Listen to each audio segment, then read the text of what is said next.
Salut tout le monde, j'espère que vous allez bien. En ce qui me concerne, ça va plutôt pas mal. Alors comme d'habitude, on met les petits pouces, on s'abonne, on pose des questions. Les questions, je réponds toujours avec plaisir. Alors aujourd'hui, je vais faire une recette de palettes fumées. C'est une recette un peu différente d'habitude. Je vais la faire en mode pot-au-feu. Sauf que je vais faire une crème de réfort. Donc pour ce faire, je vais démarrer un pot-au-feu. Palette qui est là-dedans. Céleri, navet, carottes, oignons qui vont aller là-dedans. Ici j'ai laurier, herbe de Provence, ail, clou de girofle, poivre qui va aller là-dedans et là-dedans. Ensuite je vais préparer un roux avec 50 g de beurre, 50 g de farine que je vais mouiller avec le bouillon là-dedans. Il y aura un petit peu de vin blanc. J'ai de l'échalote que je vais suer là. Déglaçage au vin blanc, réduction, bouillon, roux, et puis voilà. Ah, il y a aussi le poireau. Le poireau, je vais le ficeler tout simplement avec le persil. Et puis voilà. Ok, écoutez, je vais vous montrer comment faire tout ça. A tout de suite. Ok, donc là, on va commencer par démarrer la palette à l'eau froide. Ce que je vais faire, je vais tout de suite débarrasser les trucs à aromates. Ensuite, on visse. Ensuite, hop, hop, hop. Ça sera facile à repêcher comme ça.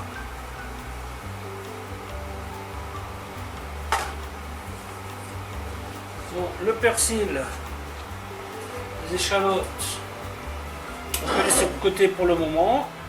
Bon, ce que je vais faire, je vais brûler l'oignon. Alors l'oignon brûlé, ça donne un petit parfum et ça donne une couleur. Quand vous faites un pot-au-feu, alors si vous n'avez pas de chalumeau, vous avez plusieurs solutions. Si vous cuisinez au gaz, vous le mettez, vous allumez votre gaz et vous le brûlez comme ça sur le gaz. Si vous n'avez pas de gaz, ce que vous faites, vous prenez une vieille poêle et vous brûlez tout simplement dans la poêle.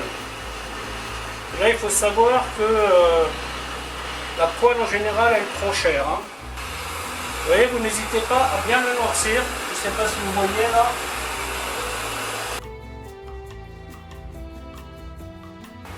Alors, quand vous faites ça, soyez prudent. Vous voyez, par exemple, vous ne faites pas contre une casserole. Quoique la casserole, vu qu'elle est en ferraille, elle ne risque pas grand chose. Mais faites attention, n'allez pas brûler votre cuisine. C'est quand même un petit peu dangereux. Voilà, ensuite on taille les légumes. Donc là je vais les tailler assez gros quoi. On part sur une bonne heure de cuisson pour la palette. Alors cette palette elle a un os, donc ça sera probablement même 1h30. Donc là je vais faire en sorte que mes légumes ne cuisent pas trop vite.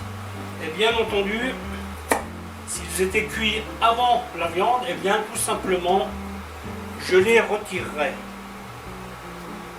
Pas bien compliqué.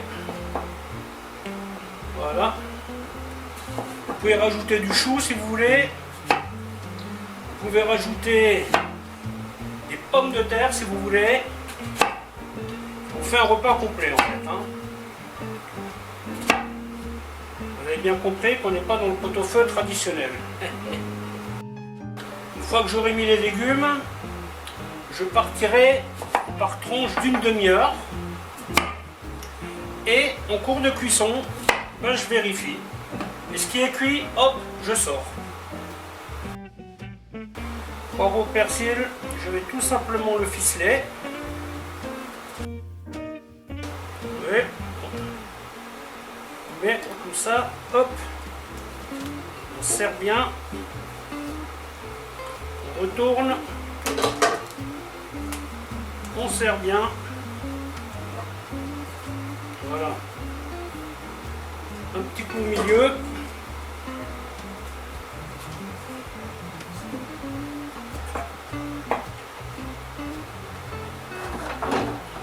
Et on coupe. Allez, on va mettre ça garniture. Alors là, je ne vais pas saler, hein. La palette étant salée, je ne vais pas rajouter de sel au début de cuisson.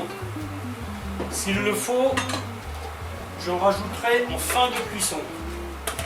Les timings que je vous donne, c'est toujours à partir de l'ébullition, hein. Bon, je vais mettre ça de côté. Là maintenant, je vais m'occuper de mes échalotes. Donc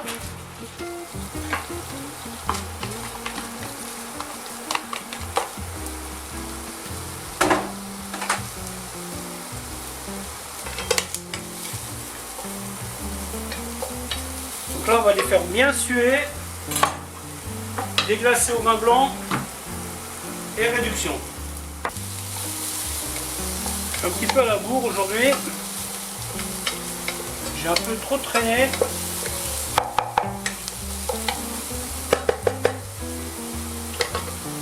On va pas manger tout de suite, hein.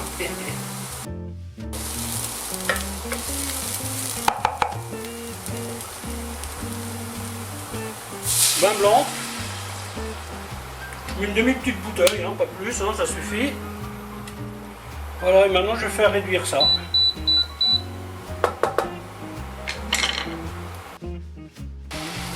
Voilà, je ne vais pas réduire à sec. Vous voyez, je vais réduire comme ça là. Garder un peu de vin sirupeux au fond. Ensuite, hop, on attaque le roux. La quantité de roux que je vous donne, c'est pour à peu près un demi-litre de bouillon. Là, je vais en rajouter un peu. En fait, j'en ai rajouté un peu, mais parce que là, je vais utiliser donc la crème après. Et là, vous avez donc 50 grammes, 50 grammes. Il y a différentes façons de faire. Il y a une façon que j'aime bien utiliser, mais le problème c'est que pour réduire mon vin comme je l'ai fait là, c'est pas génial. Vous voyez, vous prenez la masse de beurre que vous avez besoin pour votre roux, vous mettez vos échalotes, vous faites suer votre farine, vous voyez, et après vous rajoutez le vin. Mais là, pour réduire le vin, c'est compliqué. Avec la technique que j'ai utilisée, ben, j'arrive à la bonne réduction. Et puis après, je mettrai tout simplement mon roux dedans. Voilà. Tout ce que vous avez à faire, vous rajoutez votre farine dans votre beurre. Là, le beurre est un petit peu chaud, hein. J'aurais dû le couper en petits cubes. Et là, c'est pas grave parce qu'on vise pas quelque chose de... On vise pas un truc complètement blanc, hein. Sinon j'aurais pas mis de... Déjà la palette en elle-même, elle donne de la couleur au consommé. Et les oignons que j'ai fait aussi, ils donnent aussi de la couleur au consommé, hein. Voilà. Et quand vous faites un roux, il faut toujours penser à le cuire un peu, hein, pour cuire la farine. Alors il faut savoir que ça c'est un truc que vous pouvez préparer d'avance. Vous le mettez dans un petit, dans une barquette, tout ça, et vous le mettez au frigo. Et si vous avez envie de faire des sauces, bah, tout ce que vous avez à faire, c'est couper des petits morceaux et les mettre dedans, hein. Si vous voulez être précis, vous pesez les morceaux que vous mettez dedans pour vous donner la masse. Mais ça bouge pas pendant je sais pas combien de jours au frigo, hein. À une époque, j'en avais toujours dans mon frigo, hein. Donc là, vous voyez, à un moment donné, vous voyez des espèces de petites fleurs qui se créent là sur le côté. Ça veut dire qu'on va éteindre la casserole. Et on va mettre ça de côté. Alors concernant la viande, il y a une technique qui est pas mal. C'est celle que je fais d'habitude. C'est que je la porte à ébullition quelques minutes pour écumer. Vous voyez, ça évite de devoir se battre avec les légumes. Mais aujourd'hui, vraiment, je suis un peu à la bourre. Donc je fais un peu le mode rapide, on va dire. Donc l'écume, je l'enlève tout simplement. Avec la palette fumée de l'écume, il n'y en a pas trop. Il y en aura, c'est sûr, mais pas tant que ça. Vu qu'elle est salée et fumée. L'autre jour, je suis tombé sur une palette à moins 35%. Je me suis dit, bon, hop, allez, ça me fera une recette. Et après, j'ai dû réfléchir qu'est-ce que j'allais faire avec, hein. Il y a des trucs qui deviennent compliqués, hein, parce que des recettes de palettes ou de jambon, il y en a déjà quelques-unes sur la chaîne. Et faut essayer de trouver des trucs innovants. Pas forcément des trucs originaux. Hein. Quoique ça, c'est pas quelque chose de très courant. Hein. Faire un velouté avec un bouillon de pot-au-feu à la palette, c'est pas quelque chose que vous allez trouver dans les restaurants d'Alsace par exemple. Hein. Quoique il y en a un où on le faisait, mais c'était il y a 40 ans à peu près. En 1900, ouais, 1980, ouais, ça fait 40 ans. Pouf. Voilà, je prends un coup de vieux d'un coup là. Sur la chaîne, vous avez une palette au poireau, à la fondue de poireau. Ben, elle vient de ce restaurant-là, c'est le principe. Hein. Alors l'avantage de couper les légumes gros, c'est que ben, une fois qu'ils sont cuits, vous pouvez choisir une taille pour faire une décoration, vous voyez. Mais si vous les coupez petits, après voilà, à part faire des petites tailles de légumes, il n'y a pas grand chose que vous allez faire. Hein. Donc c'est pour ça, sur ce genre de plat, souvent, je coupe les légumes gros, comme ça, il n'y a pas le souci de... Parce que là, je ne suis pas encore sûr de ce que je vais en faire. Hein. Voilà, nous arrivons à ébullition. Démarrage de la minuterie à 30 minutes. Il y a une probabilité que les carottes soient cuites. Les navets peut-être aussi. Nous verrons. Évidemment, on baisse le feu, hein, c'est pas la peine de laisser le feu à plein pot. Ce qu'on cherche, c'est un petit frémissement. A tout à l'heure. Donc là, il reste 8 minutes. Ouais, les navets sont cuits comme il faut.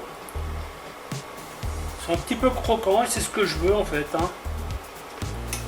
Pas un adepte des légumes trop cuits, d'autant plus que les navets là ils étaient déjà un petit peu mous. Hop. Alors, je les ai coupés chacun en 6, donc techniquement ça devrait être bon. Carotte, je vais la laisser encore.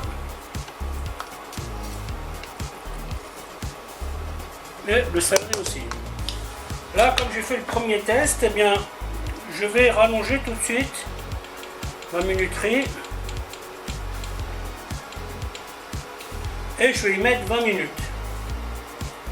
Je pense que d'ici 20 minutes, les carottes et le céleri seront cuits. Les oignons, ça m'est égal parce que ceux-là, on va rien en faire. Hein. Ah non, ça c'est du céleri. Voilà. Et le poireau, je m'inquiète pas parce que lui, comme il est ficelé là, il va lui falloir un petit moment pour cuire. Hein. Donc là, nous sommes à 35 minutes de passé. Les carottes sont cuites. Le céleri manque encore.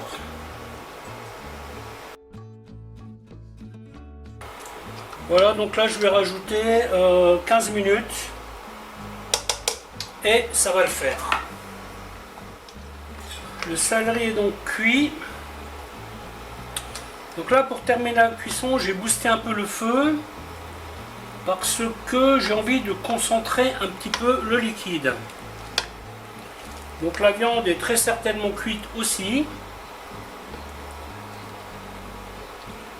Les oignons, je n'en ferai rien, hein, donc ça c'est sûr. Ils vont rester dedans jusqu'à la fin. Teste la température à l'os.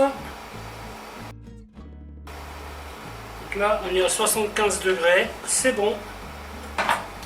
Et maintenant,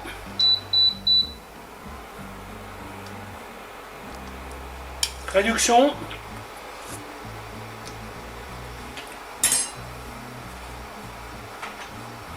Le moment est venu de rajouter un petit peu de sel.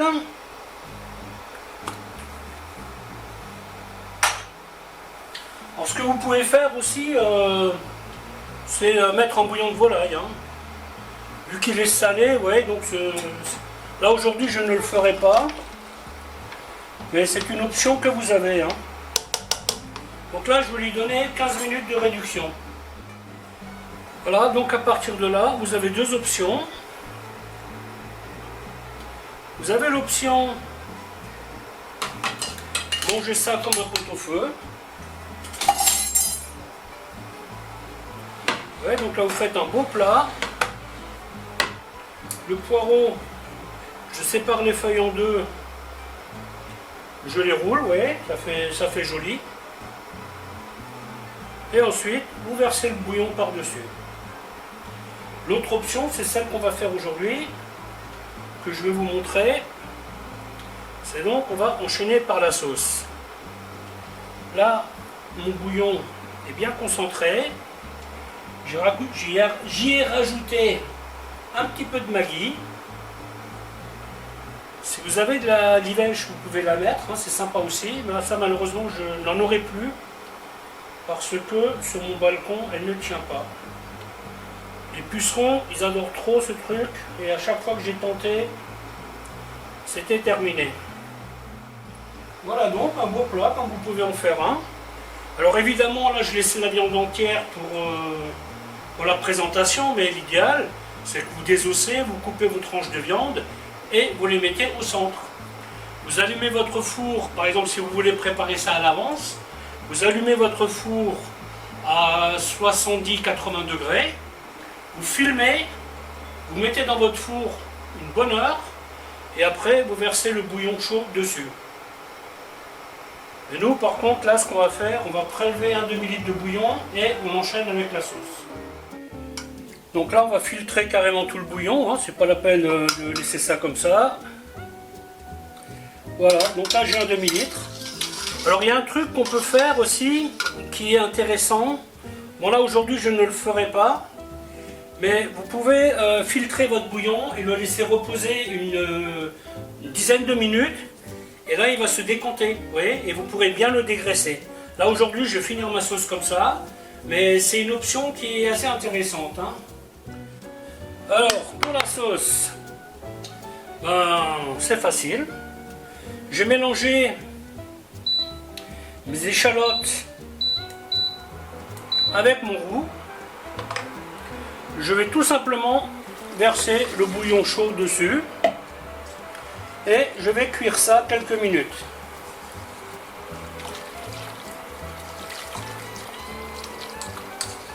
Normalement, ça devrait être légèrement trop épais.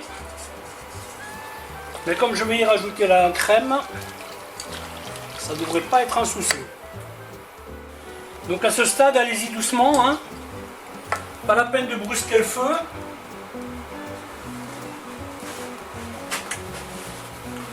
Parce que la sauce, on va quand même la faire mijoter quelques minutes. Bien sûr, vous pouvez mettre de la crème liquide, hein, si vous le souhaitez. Moi j'aime bien travailler avec la crème épaisse, hein, c'est une habitude, hein, donc c'est à vous de voir. Là, donc là vous voyez la consistance. 50 g de farine, 50 g de beurre et un demi-litre de bouillon. Donc là je vais le faire mijoter un petit peu. Je ne vais pas mettre la crème tout de suite. Alors là j'ai un petit pot de crème de réfort à finir, je vais donc le prendre. Sinon il existe aussi du réfort râpé. Mais attention, allez-y mollo parce que c'est assez fort comme truc, hein. Si vous trouvez que la sauce est trop épaisse, bah, tout ce que vous avez à faire c'est rajouter du bouillon, hein. Mais pareil, allez-y doucement. Parce que ça serait dommage d'avoir un truc trop épais et de le transformer en truc trop liquide. Donc bien entendu, on rectifie l'assaisonnement. Et ça, je le ferai à la dernière minute.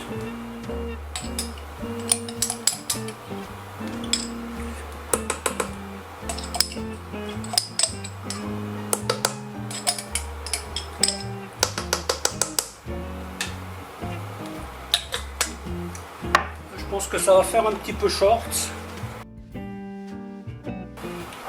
Là, ça devrait le faire. Un petit peu de sel. Vous voyez, en termes de bouillon, ça vous en fait pas mal. Maintenant, je vais rendre cette sauce légèrement plus onctueuse. Vous voyez, je ne mets pas trop à la fois. Bien entendu, si vous aimez plus fort, ben vous rajoutez du réfort, hein. Ça, c'est à vous de voir. Hein. Voilà, donc là, il n'y a plus qu'à faire le dressage.